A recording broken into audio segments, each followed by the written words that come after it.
En 2005, mientras millones de personas seguían viendo a Cristina Saralegui como la mujer que podía sentar a una familia rota frente a las cámaras y arrancarle la verdad en una hora de televisión, dentro de su propia casa ocurría algo que ningún reflector alcanzó a iluminar. Su hijo John Marco, de apenas 19 años, atravesó una crisis de salud mental tan profunda que casi le cuesta la vida. Y ahí empezó la contradicción más brutal de esta historia. La reina que escuchaba el dolor de todos no había logrado escuchar a tiempo el silencio de su propio hijo. Cristina no era una presentadora cualquiera.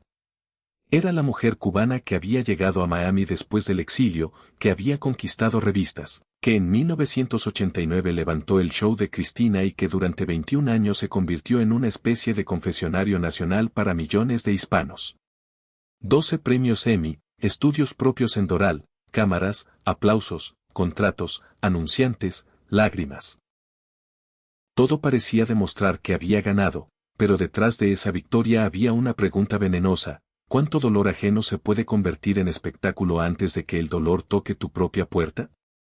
Hoy vas a descubrir 4 cosas. Primero, como una niña que salió de Cuba en 1960 con 12 años y una herida de pérdida terminó construyendo una obsesión por el control, el dinero y la imagen perfecta. Segundo, como su programa, celebrado por unos y señalado por otros como telebasura, fue acusado de transformar tragedias familiares en combustible para el rating. Tercero, ¿qué pasó con John Marco, el hijo que creció rodeado de privilegios pero atrapado en una soledad que la fama no pudo curar? Y cuarto, como en 2010 Univisión apagó el trono de Cristina en una reunión fría, dejándola frente a la depresión, el alcohol y los rumores que años después la obligaron a salir a defender su propio nombre? Te voy a avisar cuando llegue cada una. Pero antes de entender esa maldición frente a las cámaras, hay que regresar al principio, cuando Cristina Saralegui todavía era una niña cubana que creía que recuperar el poder perdido podía salvarla de todas sus heridas. Todo empezó lejos de los estudios, lejos de Univisión, lejos de los aplausos y de las cámaras que años después obedecerían cada movimiento de su mano. Empezó en La Habana, Cuba, el 29 de enero de 1948, en Miramar, una zona elegante donde el apellido Saralegui no sonaba a pobreza ni a improvisación.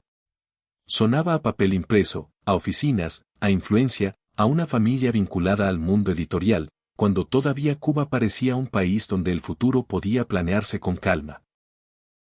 Cristina nació dentro de ese mundo, no en una casa donde se contaban monedas para comprar pan, sino en una familia que entendía el poder de las palabras, de las revistas, de la imagen pública.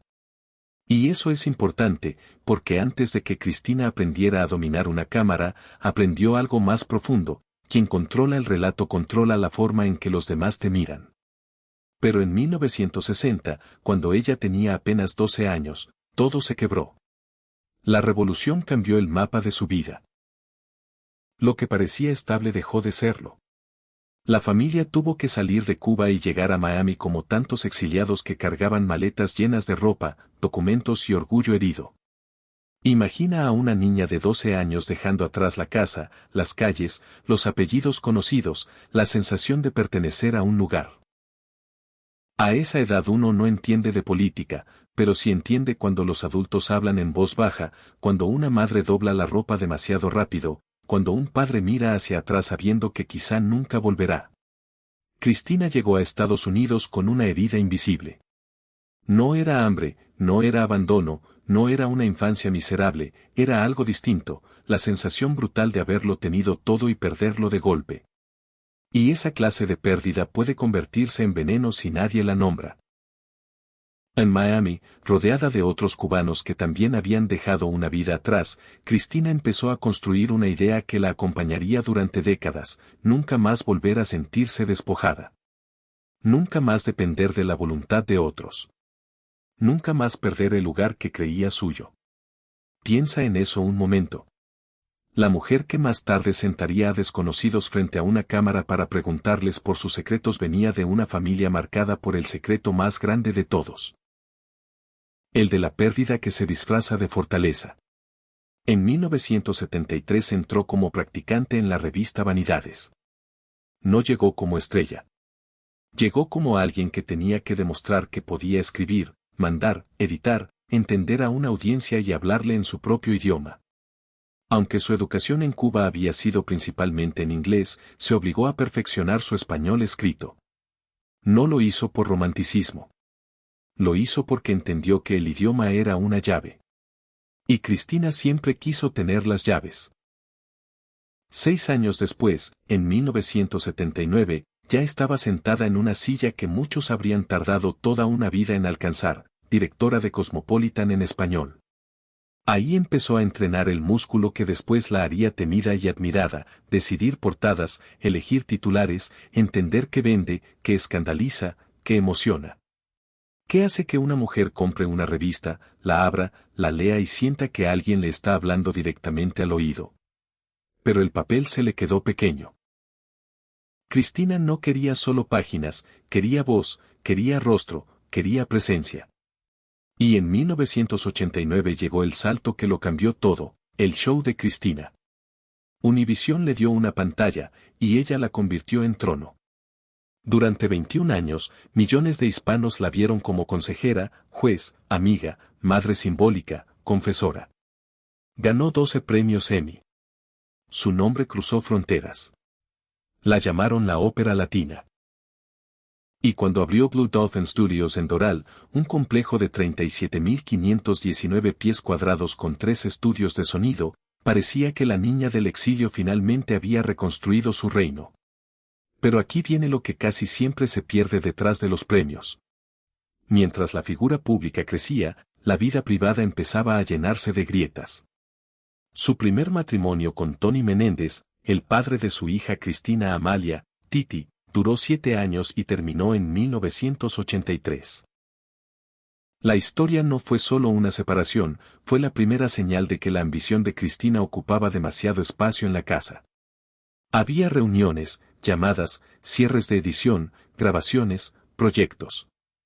Y en algún punto, las cenas familiares empezaron a competir contra los números, contra los horarios, contra la necesidad de seguir subiendo. Luego llegó Marcos Ávila. Músico, antiguo bajista de Miami Sound Machine. Con él, Cristina pareció encontrar una alianza más fuerte, no solo sentimental, también empresarial. Juntos levantaron Christina Saralagui Enterprises, Inc., una maquinaria que mezclaba matrimonio, producción, marca, dinero y poder. Y ahí el amor empezó a parecerse demasiado a una compañía. La cámara nunca dejaba de grabar. Esa fue la verdadera condena. Cristina aprendió a controlar el estudio, la luz, el tono de voz, la lágrima del invitado, la imagen de familia perfecta. Pero mientras más controlaba afuera, más difícil se volvía mirar adentro. Y para entender cómo ese control terminó convirtiendo el dolor ajeno en espectáculo, hay que entrar ahora al lugar donde Cristina parecía invencible, el estudio de televisión. Justo cuando los aplausos empezaron a sonar más fuerte que la conciencia, la cámara nunca dejaba de grabar. Al principio, esa frase parecía una bendición. Significaba trabajo, poder, influencia. Una voz hispana ocupando un lugar que durante décadas le había negado a millones de mujeres latinas frente a la televisión estadounidense. En los primeros años, el show de Cristina no nació como una feria de humillaciones. Nació como un espacio donde se hablaba de lo que muchas familias callaban en la mesa: matrimonios rotos, hijos rechazados, secretos sexuales, discriminación, identidad, vergüenza, miedo. Para una comunidad acostumbrada a esconder sus heridas detrás del "aquí no pasa nada", Cristina parecía abrir una puerta, y por eso el público la creyó, porque ella no hablaba como una periodista fría, hablaba como una tía fuerte, como una madre que ya lo había visto todo, como una mujer que miraba a los ojos y decía: dime la verdad. Había invitados que lloraban, madres que pedían perdón, hijos que por fin podían pronunciar lo que llevaban años tragándose. Y durante un tiempo, muchos pensaron que aquello era necesario, que esa mujer cubana, exiliada, dura, elegante, estaba haciendo algo más que televisión. Pero el rating es una criatura hambrienta. Primero pide emoción, después pide lágrimas, después pide gritos, y cuando ya probó la sangre del escándalo, nunca vuelve a conformarse con una conversación tranquila. A finales de los años 90 y principios de los 2000, el mundo de la televisión en español empezó a cambiar. Los programas de confesiones ya no competían solo por historias humanas, competían por impacto. Laura Bozzo gritaba desde el otro lado del continente. Los formatos al estilo Jerry Springer enseñaban que una pelea podía valer más que una entrevista bien hecha. Cada bofetada verbal, cada insulto, cada secreto revelado frente a una cámara podía convertirse en un punto más de audiencia. Y un punto más de audiencia significaba anunciantes, contratos, dinero, permanencia. Ahí empezó la transformación. El estudio dejó de parecer un confesionario y empezó a parecer un coliseo. Las luces seguían siendo hermosas, el maquillaje seguía impecable. Cristina seguía sentada con esa autoridad de reina que nadie se atrevía a discutir.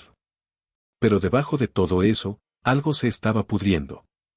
Los temas se volvieron más duros, más íntimos, más explosivos. Familias pobres, parejas destruidas, mujeres humilladas, hijos resentidos, inmigrantes vulnerables, personas que llegaban con una herida real y salían convertidas en entretenimiento de horario estelar. Algunos críticos señalaron que el programa empujaba los conflictos hasta el límite, que convertía la vergüenza privada en espectáculo público, que ponía a personas frágiles frente a una audiencia que no siempre miraba con compasión, sino con morbo. Y aquí es donde la historia se vuelve incómoda, porque Cristina no era solo la cara. Cristina era la marca. Su nombre estaba en el título, en la empresa, en el estudio, en la promesa moral del programa. Cuando alguien lloraba frente a las cámaras, no lloraba en cualquier pantalla. Lloraba en el reino de Cristina Saralegui. Con los años también aparecieron acusaciones más graves.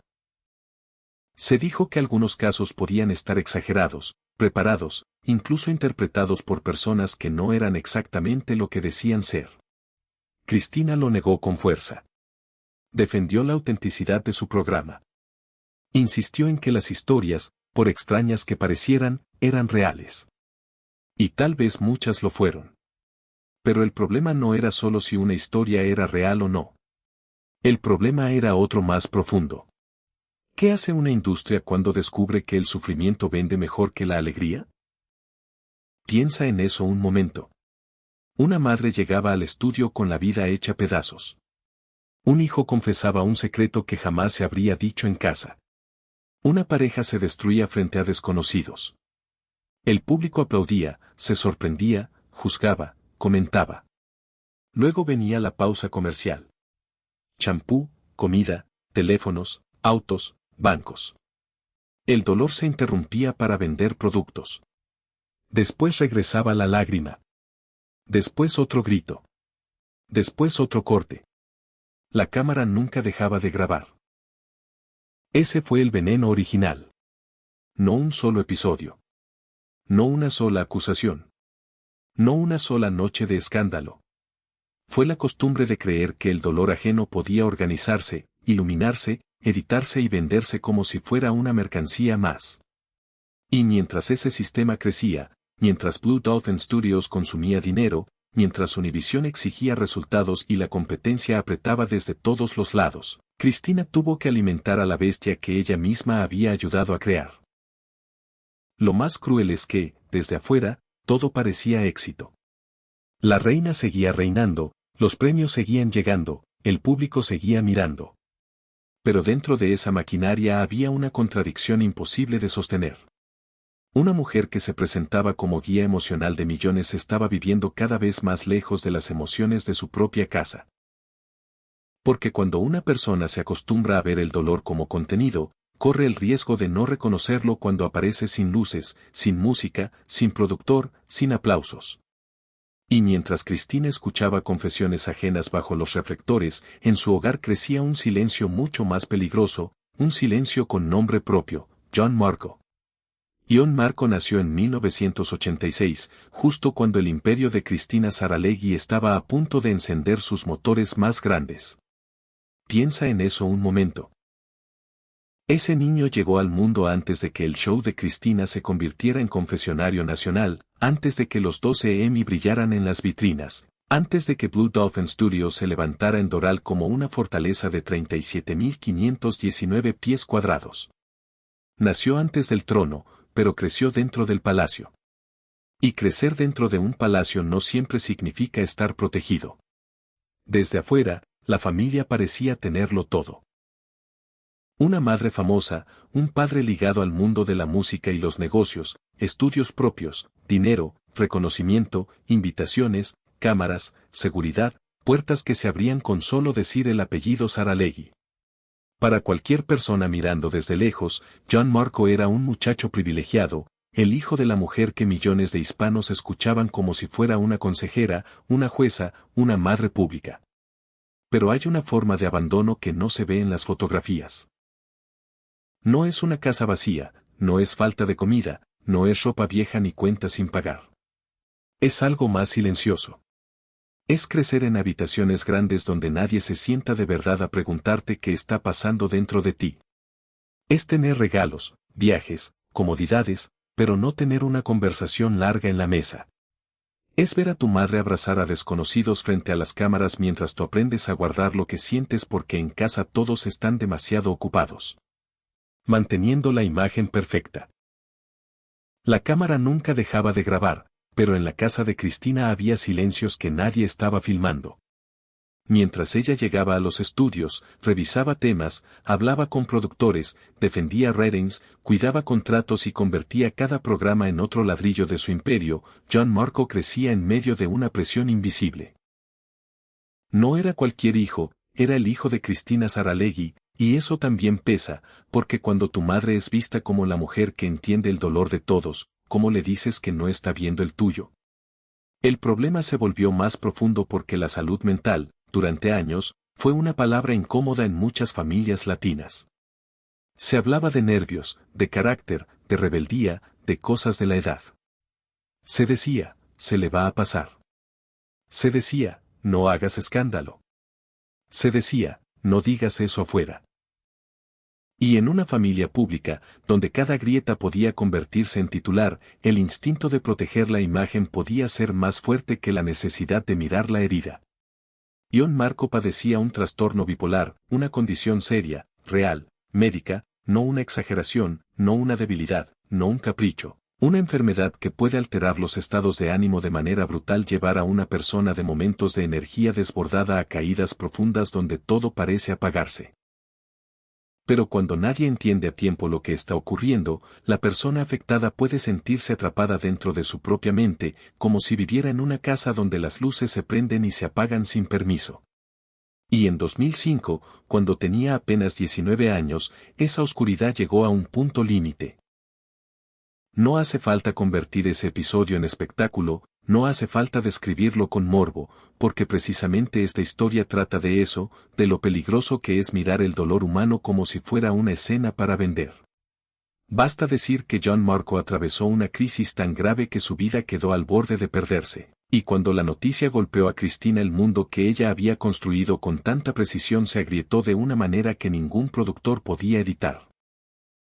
Imagina a esa mujer, la misma que había escuchado confesiones terribles en televisión, la misma que había preguntado a madres, hijos, esposas y amantes por sus secretos más dolorosos, la misma que había visto llorar a cientos de personas bajo las luces del estudio.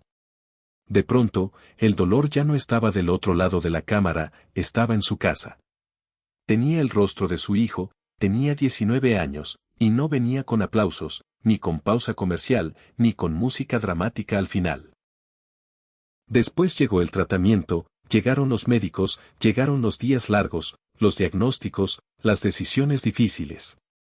John Marco pasó cerca de 2 años en atención especializada, enfrentando un proceso duro, lleno de medicamentos, ajustes, vigilancia y miedo. Se habló de alrededor de 15 medicinas en su intento por estabilizar una mente que llevaba demasiado tiempo pidiendo ayuda. 15, no como dato frío, sino como medida del tamaño del derrumbe. 15 pastillas no compran una infancia. 2 años de tratamiento no devuelven las conversaciones que no ocurrieron.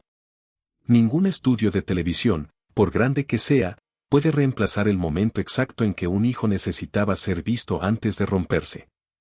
Y aquí la historia deja de ser sobre fama, Se vuelve sobre herencia, porque John Marco no heredó solamente dinero, apellido o privilegio. Heredó el peso de una casa construida alrededor de la imagen. Heredó la obligación de parecer bien cuando por dentro algo se estaba desmoronando. Heredó el silencio de una cultura que muchas veces prefiere negar la enfermedad antes que enfrentarla. Cristina había pasado años mirando el dolor ajeno desde una silla de televisión, pero el dolor de su hijo no obedecía al formato. No cabía en 60 minutos. No se resolvía con una frase fuerte ni con un abrazo frente al público. Y justo cuando la familia intentaba entender cómo sobrevivir a esa herida, otra puerta se abrió. No en un hospital, sino en una sala de juntas. Porque el imperio que había costado tantas ausencias también estaba a punto de recibir su propia sentencia. Agosto de 2010. Cristina Saralegui todavía creía que su nombre pesaba lo suficiente para abrir cualquier puerta en Univisión. Habían pasado 21 años desde que su programa se convirtió en una institución. 21 años de lágrimas, confesiones, peleas familiares, ratings, comerciales, invitados quebrándose frente al público y una mujer sentada en el centro como si nadie pudiera moverla de ahí. Pero en la televisión no existen tronos eternos. Ese día no hubo escándalo frente a cámaras. No hubo público gritando. No hubo música dramática. No hubo una despedida preparada para la reina. Solo una sala de reuniones, ejecutivos nuevos, sonrisas educadas y ese frío empresarial que no necesita levantar la voz para destruirte. Cristina entró pensando que iba a conversar con la nueva dirección. Salió entendiendo que el imperio que había construido acababa de recibir sentencia. La cámara nunca dejaba de grabar, pero esta vez no había cámara, y tal vez por eso dolió más. Durante más de 2 décadas, el show de Cristina había sido una máquina de poder, no solo un programa, una marca, una fábrica de influencia. Univisión ganaba audiencia, anunciantes, prestigio cultural. Cristina ganaba autoridad, independencia, dinero y una posición que pocas mujeres latinas habían tenido en la televisión estadounidense. Desde Blue Dolphin Studios en Doral, ella había levantado su propia fortaleza. Estudios grandes, equipo propio, control creativo. Una reina con castillo propio. Pero ese castillo también era caro. Y cuando una corporación mira una pantalla, no ve lágrimas, ve costos. No ve lealtad, ve porcentajes. No ve historia, ve futuro demográfico, presupuesto, margen, control. Ahí es donde empieza la traición. Porque Cristina había ayudado a convertir a Univisión en una potencia emocional para los hispanos. Pero cuando los ejecutivos decidieron que su formato era demasiado viejo, demasiado costoso, demasiado difícil de controlar, la misma maquinaria que la elevó empezó a empujarla hacia la salida. Los nombres importan: César Conde, Luis Fernández.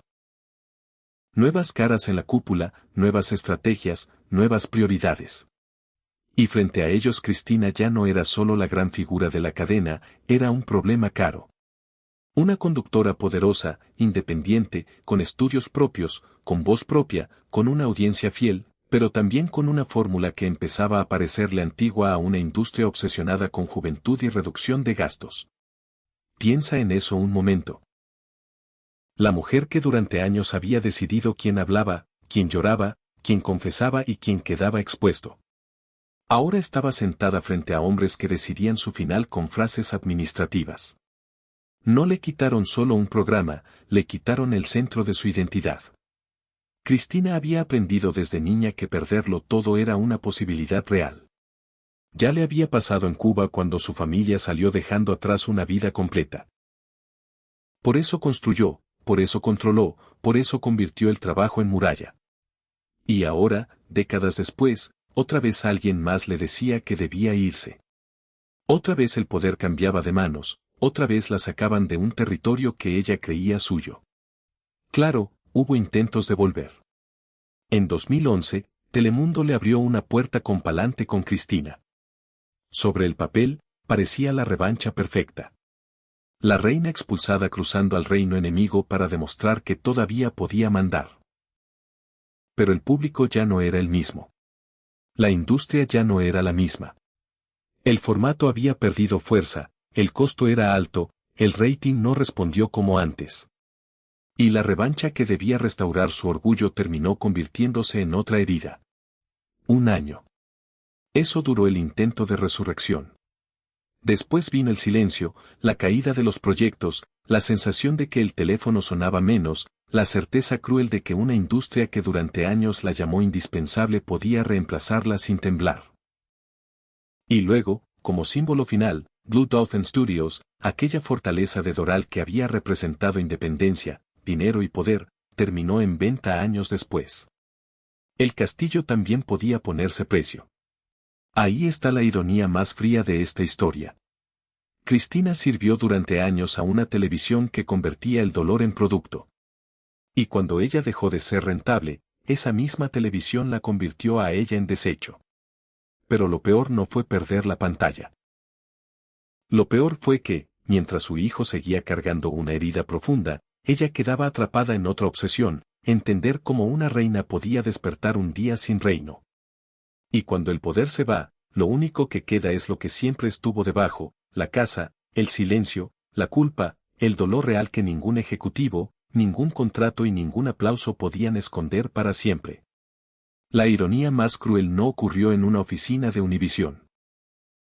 No ocurrió cuando un ejecutivo decidió que Cristina ya era demasiado cara, demasiado grande, demasiado incómoda para el nuevo negocio. La ironía más cruel ocurrió mucho antes, en silencio, cada vez que una familia rota entraba al estudio creyendo que iba a encontrar ayuda y terminaba convertida en una escena que millones de personas podían mirar desde el sofá. Porque esa fue la verdadera repetición del ciclo. Durante años, Cristina había visto el dolor desde una silla privilegiada. Frente a ella pasaban madres desesperadas, esposas heridas, hijos que no sabían cómo hablar, hombres acusados, familias pobres, inmigrantes confundidos. Personas que llegaban con una historia íntima y salían convertidas en tema de conversación nacional. El público aplaudía. Los productores miraban el reloj, las cámaras buscaban el ángulo exacto de la lágrima, y al día siguiente alguien revisaba los números. El dolor siempre encontraba audiencia. Piensa en eso un momento. Un programa podía tomar una tragedia familiar, comprimirla en 1 hora, ponerle música, pausa comercial, gritos, reconciliación o condena. Y luego pasar al siguiente caso, como si una herida pudiera abrirse y cerrarse dentro del mismo horario, como si el sufrimiento humano obedeciera a la estructura de un segmento televisivo, como si una madre pudiera llorar frente a las cámaras y salir curada por haber recibido un abrazo público. Pero la vida real no funciona así. La vida real no corta a comerciales cuando la enfermedad llega a casa. No hay público que aplauda cuando un hijo deja de hablar. No hay productor que diga, vamos a repetir la toma, cuando una familia descubre que algo se rompió hace años y nadie quiso verlo. No hay maquillaje capaz de tapar la culpa. No hay escenografía que convierta la angustia en espectáculo sin dejar veneno detrás. Cristina había construido parte de su imperio sobre una idea peligrosa. Que el dolor, si se muestra bien, si se conduce con fuerza, si se edita con inteligencia, puede transformarse en televisión poderosa. Y tal vez, al principio, hubo intención de abrir conversaciones necesarias. Tal vez hubo casos que ayudaron a personas a no sentirse solas. Pero cuando la maquinaria crece, cuando hay estudios que mantener, empleados que pagar, anunciantes que satisfacer y competidores respirando en la nuca, la compasión empieza a mezclarse con cálculo. Y ahí algo se pudre. Ya no importa solo escuchar. Importa que el invitado llore. Importa que la madre grite. Importa que el secreto salga en el minuto exacto. Importa que el público no cambie de canal. La tragedia deja de ser una herida humana y se convierte en material de producción. Eso es lo que vuelve tan pesada esta historia. No se trata solo de una mujer ambiciosa, se trata de una industria entera que aprendió a poner precio a la humillación. Y entonces la vida le devolvió a Cristina una pregunta que la televisión nunca pudo responder: ¿qué haces cuando el dolor ya no viene de un desconocido, sino de tu propio hijo? Ahí se apagaron todas las cámaras. Cuando John Marco atravesó su crisis más dura, no hubo estudio, ni aplausos, ni frase final, ni público llorando con música de fondo. Hubo una familia asustada. Hubo médicos. Hubo diagnóstico. Hubo tratamiento. Hubo meses largos, decisiones difíciles y una realidad que no cabía en el formato del show de Cristina. El trastorno bipolar no se resolvía con una conversación intensa. No obedecía a los tiempos de la televisión, no desaparecía porque una madre famosa supiera hablarle fuerte a una cámara. Y esa fue la grieta más profunda. La mujer que durante años había visto a otros exponer sus secretos tuvo que entender que el secreto más doloroso estaba en casa. La ausencia, el silencio, la imagen perfecta, la costumbre de seguir funcionando aunque alguien por dentro se estuviera apagando. El dinero tampoco salvó nada. Los 12 Emmy no compraron paz. Blue Dolphin Studios no compró presencia. Los millones de espectadores no compraron una infancia más tranquila. Los contratos, los viajes, los edificios, la fama, todo eso se volvió pequeño frente a una sola verdad. Una familia puede tenerlo todo frente al mundo y aún así no saber cómo cuidarse por dentro. La cámara nunca dejaba de grabar, pero lo importante casi siempre ocurrió fuera de cuadro. Por eso esta historia no es solo la caída de una presentadora, es el retrato de una época que enseñó a millones de personas a mirar el dolor como entretenimiento.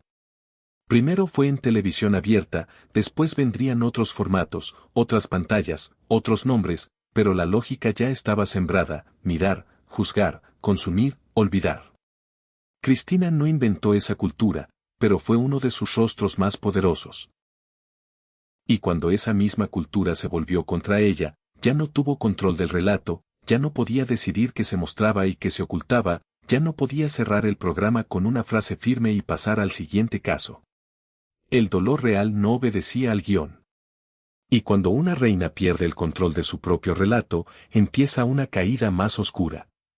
No la que ocurre frente al público, sino la que sucede después, en una casa silenciosa, cuando la fama ya no llama. Los teléfonos dejan de sonar y la única voz que queda es la de la culpa. Después de 2010, Cristina Saralegui ya no tenía que levantarse para ir al estudio como antes. Ya no había un equipo esperando su entrada. Ya no había productores corriendo con carpetas, maquillistas retocando su rostro, invitados temblando detrás de cámaras, público listo para aplaudir cuando ella apareciera. De pronto, el ruido que durante 21 años la había rodeado se apagó. Y cuando una mujer se acostumbra a vivir entre aplausos, el silencio puede sonar como una condena. Piensa en eso un momento. Cristina no perdió solo un programa, perdió el centro de gravedad de su vida. Durante décadas, cada llamada, cada reunión, cada viaje, cada decisión familiar había girado alrededor de esa silla de televisión. Ella era la reina, la que preguntaba, la que interrumpía, la que abrazaba, la que decidía cuando una historia terminaba. Pero cuando Univisión apagó el show de Cristina, también apagó la identidad que ella había construido con uñas, ambición y sacrificios. La cámara nunca dejaba de grabar, hasta que un día dejó de hacerlo. Ahí empezó otra caída, una que no tuvo titulares tan grandes como su cancelación, pero que fue más íntima, más lenta, más peligrosa para su alma. Cristina cayó en depresión. Ella misma lo admitiría años después. No fue una caída con escándalo público, gritos en la calle o cámaras persiguiéndola. Fue una caída silenciosa, de esas que ocurren dentro de una casa bonita, detrás de puertas cerradas, donde nadie imagina que alguien que lo tuvo todo pueda sentirse completamente vacía. Porque ese es el engaño de la fama. Desde afuera, todos creen que el dinero amortigua el golpe, que una mansión consuela, que los premios en una vitrina curan, que una cuenta bancaria puede abrazar en la madrugada. Pero cuando una persona pierde el papel que la sostenía frente al mundo, no hay lujo que tape ese hueco. Cristina pasó de ser la mujer que escuchaba millones de voces a quedarse sola con la suya. Y esa voz, sin estudio, sin público, sin poder, empezó a hacerse insoportable. Entonces apareció el alcohol. No como fiesta, no como glamour, no como exceso alegre de celebridad. Apareció como anestesia, como un modo de apagar por unas horas la vergüenza de sentirse descartada. Como una forma de no escuchar la pregunta que la perseguía: ¿quién soy si ya no soy Cristina, la reina de la televisión hispana? La ironía era cruel. Durante años, ella había hablado frente a cámaras sobre familias rotas, adicciones, crisis, secretos y segundas oportunidades. Pero ahora el tema ya no estaba sentado frente a ella, estaba dentro de ella. En sus noches, en su cuerpo, en la mirada preocupada de Marcos Ávila, el esposo que tuvo que dejar de ser solo compañero de vida y convertirse en guardián de una mujer que se estaba apagando. Marcos permaneció a su lado. Eso también importa, porque cuando el trono desapareció, no todos se quedaron cerca. La fama atrae multitudes, pero la caída selecciona presencias. Y en esa etapa, él fue quien vigiló, sostuvo, acompañó y trató de poner límites cuando Cristina ya no parecía encontrar el suyo. El hombre que antes había compartido con ella empresa, familia y ambición ahora tenía que ayudarla a sobrevivir al vacío que dejó la gloria. Quédate con esta imagen: la mujer que durante años dominó un estudio entero ahora atrapada en su propia casa. No por barrotes, sino por depresión. No por enemigos visibles, sino por recuerdos. No por falta de dinero, sino por exceso de pasado. Cada pasillo podía recordarle una entrevista. Cada premio, una vida que ya no volvía. Cada silencio, el eco de un público que se había ido. La reina seguía viva, pero ya no tenía reino. Y lo más duro es que esa caída no venía sola. Encima de la pérdida profesional estaba la herida familiar. John marcó la crisis, los años de tratamiento, la conciencia tardía de que el dolor más importante quizá no había estado en el estudio, sino en casa. Cristina cargaba con la derrota de una carrera y con la pregunta de una madre, que no vi cuando todavía podía mirar. Por eso su prisión no fue Univisión, tampoco fue Telemundo. Su prisión fue esa mezcla de culpa, alcohol, depresión y silencio. Una prisión elegante, sí, pero prisión al fin. Y cuando una reina cae así, la pregunta ya no es si volverá a la televisión. La pregunta verdadera es si todavía queda algo que salvar. Antes de que el legado se convierta solo en rumor, vergüenza y ceniza. Hoy Cristina Saralegui ya no aparece como aquella mujer que parecía capaz de controlar una sala completa con solo levantar una ceja. Ya no está en el centro de un estudio con el público esperando su siguiente pregunta, ni frente a una familia rota lista para convertir su secreto en televisión. Hoy su nombre aparece de otra manera, entre rumores, desmentidos, recuerdos viejos y una pregunta incómoda que todavía no se apaga. Durante años dijeron de todo. Que estaba quebrada, que estaba destruida, que vivía en una silla de ruedas, que había muerto, que seguía hundida en las adicciones. Y entonces Cristina tuvo que hacer algo que una reina jamás imagina hacer al final de su vida. Salir no para reclamar un trono, sino para demostrar que seguía viva. Piensa en eso un momento: una mujer que durante 21 años fue vista por millones de personas terminó teniendo que defender su existencia frente a desconocidos en Internet. La cámara nunca dejaba de grabar, pero ahora eran otras cámaras, no las de Univisión, no las de Blue Dolphin Studios, ahora eran teléfonos, redes sociales, videos cortos, titulares rápidos, chismes reciclados. El mismo mundo que antes esperaba lágrimas en televisión ahora devoraba rumores digitales con la misma hambre. Cambió la plataforma, pero no cambió la costumbre: mirar el dolor ajeno como si fuera entretenimiento. Cristina apareció para decir que no estaba acabada. Que no estaba muerta, que no era esa caricatura cruel que otros estaban fabricando. Pero no fue una vuelta gloriosa. No hubo ovación de estudio. No hubo entrada triunfal. Fue más bien una defensa de la dignidad. Como si dijera: me quitaron el programa, me quitaron el trono, me quitaron la imagen perfecta, pero todavía no me van a quitar mi nombre. Y en medio de esas ruinas, la figura más importante ya no era Cristina, era John Marco, el hijo que en 2005, con apenas 19 años, vivió una crisis de salud mental que obligó a toda la familia a mirar lo que había ignorado durante demasiado tiempo. Aquel muchacho, diagnosticado con trastorno bipolar, pasó años intentando estabilizar su vida entre tratamientos, medicamentos, médicos y una lucha íntima que no necesitaba cámaras. Y según las apariciones más recientes de Cristina, John Marco está mejor. No perfecto, no mágicamente curado. Mejor. Y a veces, en una historia como esta, esa palabra vale más que cualquier premio. Mejor. Después de tantos años de silencio, vergüenza y miedo, la familia empezó a hablar de salud mental con una claridad que antes parecía imposible. Cristina, la mujer que había expuesto el dolor de otros durante décadas, tuvo que aprender tarde que algunas heridas no se muestran para venderse. Se acompañan, se nombran, se cuidan, se tratan con paciencia, no con aplausos. En 2014, cuando publicó Pa, arriba y pa'lante, Cristina intentó ordenar su propia caída en palabras. Habló de la depresión, habló del alcohol, habló de la pérdida del programa, habló de los errores. Ese libro no fue solo memoria, fue confesión tardía.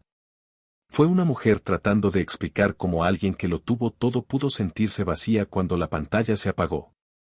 Y aquí están los números, fríos como una lápida.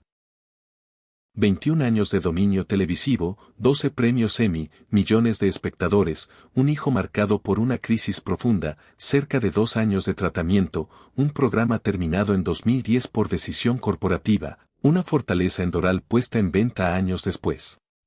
Todo eso para llegar a una verdad simple y brutal: la fama puede llenar un estudio, pero no una mesa vacía. Cristina Saralegui no merece una lectura fácil. No fue solo villana, no fue solo víctima, fue una pionera. Sí, una mujer cubana que salió del exilio y conquistó un espacio donde pocas latinas mandaban, pero también fue el rostro de una televisión que muchas veces confundió ayudar con exhibir. Escuchar con explotar, acompañar con monetizar. El dolor siempre encontraba audiencia. Y esa frase es la herida final de esta historia. Porque hoy, aunque el show de Cristina ya no exista como antes, la pregunta sigue viva: ¿de verdad desapareció la industria que gana dinero con las lágrimas ajenas? ¿O simplemente cambió de disfraz y ahora vive en podcast, transmisiones en vivo, escándalos virales y videos donde la tragedia de alguien se convierte en clics? Cristina perdió su trono. John Marco intentó reconstruirse. La familia aprendió tarde que ningún aplauso vale más que escuchar a tiempo a quien tienes en casa. Y cuando todo se apaga, cuando ya no quedan cámaras, ni contratos, ni premios brillando en vitrinas, lo único que queda es eso. ¿Cómo trataste a las personas más frágiles cuando todavía podías salvar algo? Gracias por quedarte hasta aquí y escuchar esta historia tras el telón. No olvides darle like, activar la campanita y suscribirte. También deja un comentario y comparte esta historia si crees que necesita ser escuchada. Hasta la próxima.